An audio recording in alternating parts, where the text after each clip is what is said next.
One of the most profitable companies on the planet, a company earning nearly $26 billion in profit in a single quarter, has been firing thousands of its engineers, developers, and sales professionals. Not because business is bad, not because it is struggling to survive, but because it is betting everything on artificial intelligence, and it has decided the fastest way to fund that bet is to eliminate the people who built it into what it is today.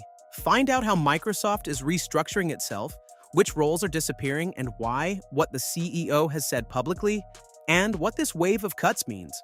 In the first 7 months of 2025, Microsoft eliminated more than 15,000 jobs.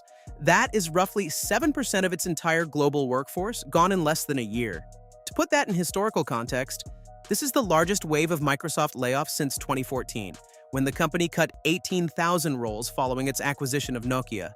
But here is what makes 2025 entirely different from 2014. Back then, Microsoft was absorbing a failing acquisition and trying to right-size after a bad deal. This time, Microsoft is posting record profits. Revenue hit $70 billion in a single quarter. Net income came in at nearly $26 billion. Azure, its cloud platform, grew 31% year over year. By every financial measure, this is a company on an extraordinary winning streak. And yet the layoffs kept coming, month after month. January 2025 brought roughly 2,000 job cuts framed as standard performance-based reductions.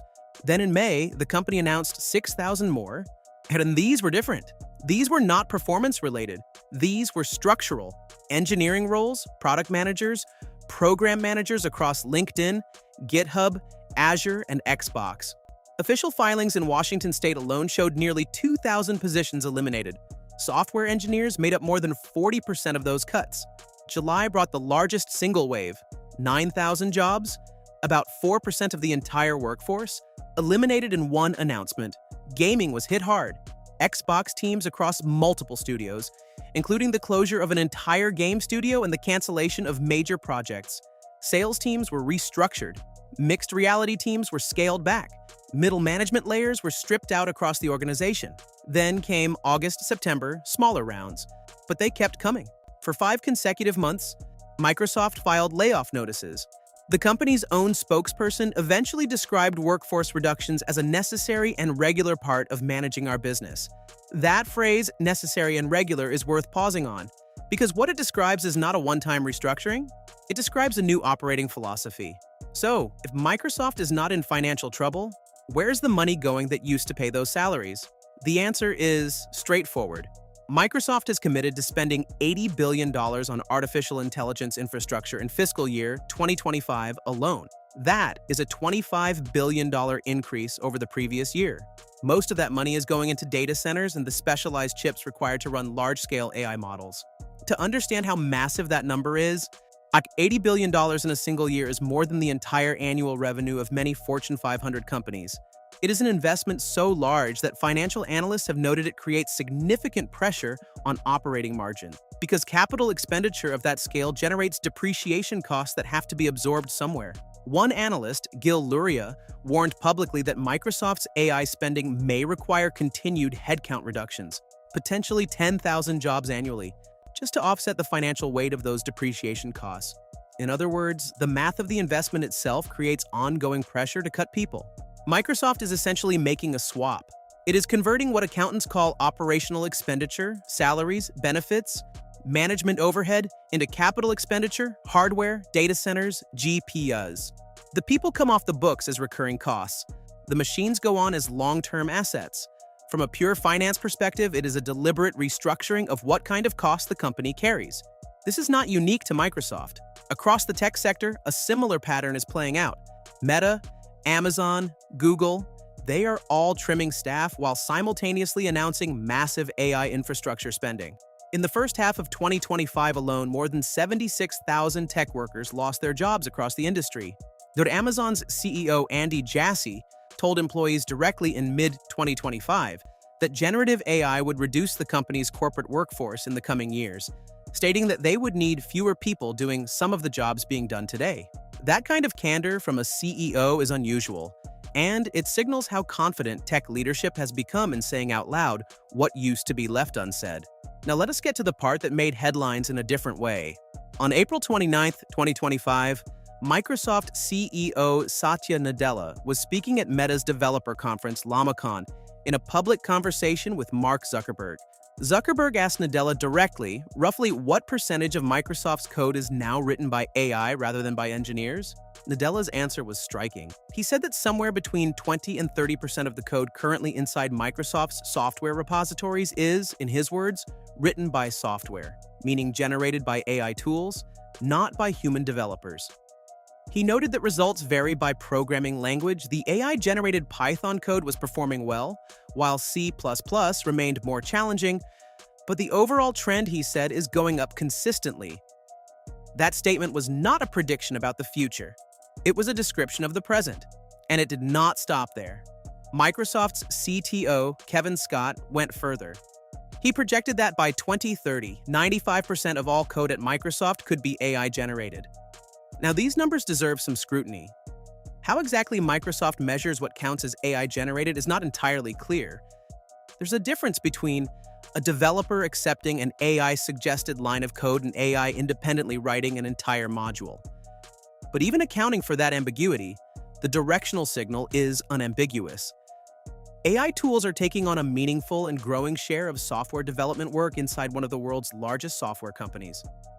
At Microsoft's Build conference in May 2025, Nadella demonstrated AI tools capable of performing tasks that previously required entire engineering teams, doing so quickly and with minimal human direction. The demonstration was not theoretical. It was a live showcase of what is already being deployed internally. There is also a policy dimension here. Reports emerged that Microsoft began factoring AI tool usage into performance reviews, essentially signaling to employees that using AI is not optional. It is expected. And those who fail to integrate it into their workflows may find themselves on the wrong side of the next efficiency review. Let us be specific about who these layoffs are hitting. The single largest group affected has been software engineers. In Washington State, where Microsoft is headquartered, software engineering made up more than 40% of the positions cut in the major rounds of layoffs. These are not entry-level roles or redundant positions from acquisitions. These are experienced developers, many with years or decades at the company, building the products Microsoft ships to hundreds of millions of users. Product managers and program managers have also been heavily targeted. These are the people who coordinate between engineering teams, define what gets built, and manage the roadmap of products. Eliminating management layers is part of Microsoft's stated goal, but it also means that entire coordination functions that relied on human judgment are being restructured or removed. Sales teams have been significantly reduced, particularly in customer-facing roles for small and mid-sized business accounts. Microsoft is increasingly outsourcing those relationships to third-party firms. The internal sales structure is being consolidated, 6 sales categories compressed into 3. The company is rebranding itself as a frontier AI firm, and the sales force is being rebuilt to reflect that identity. Gaming was hit in ways that extended beyond job counts. Entire game projects were canceled.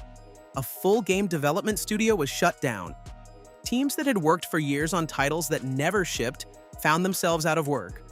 For those employees, the impact was not just financial, it was the sudden end of creative work they had invested years of their lives in. The human cost of all this was acknowledged, at least briefly, by Nadella himself. In a memo to employees in late July 2025, he described the layoffs as the enigma of success, a phrase that captures the strange, uncomfortable reality of being fired from a thriving company. A Microsoft VP described the day the May layoff notifications went out as a day with a lot of tears. One laid-off employee, speaking anonymously to a local public radio station, described it as a horrible game of musical chairs. There are fewer and fewer chairs for people in these industries. That is not a fabricated quote. That is a real person describing a real experience at a company posting record profits. It would be easy to look at Microsoft in isolation and see this as one company's aggressive but unusual strategy. But that would miss what is actually happening across the industry. Google's CEO Sundar Pichai confirmed that more than 30% of the code being added at Google is AI-generated. Meta's Mark Zuckerberg said he expects AI to handle roughly half of Meta's software development within a year. These are not fringe predictions from AI enthusiasts. These are CEOs of three of the most powerful technology companies in the world, describing what is already underway inside their own organizations. University of Washington history professor Margaret O'Mara put it plainly to the Seattle Times, "What is happening here is historically unusual. When you see thousands of workers laid off from large companies, it has historically meant deindustrialization or companies in crisis. But these tech companies are among the most valuable in human history. They are not failing. They are transforming. And the transformation is happening fast enough that entire categories of jobs are being redefined or eliminated before workers have had a chance to adapt." Microsoft's stock market response to the layoffs is telling. When the 9,000-person July layoff was announced, the company's stock barely moved. Investors, far from being alarmed, had already priced in the strategy. They see it as financial discipline. The market is essentially endorsing the trade. Fewer people, more machines, higher margins. The financial logic is coherent. The human disruption is real. Is this the end of Microsoft's restructuring or the beginning of a longer shift? Based on what analysts and executives have said publicly, the honest answer is this is not over.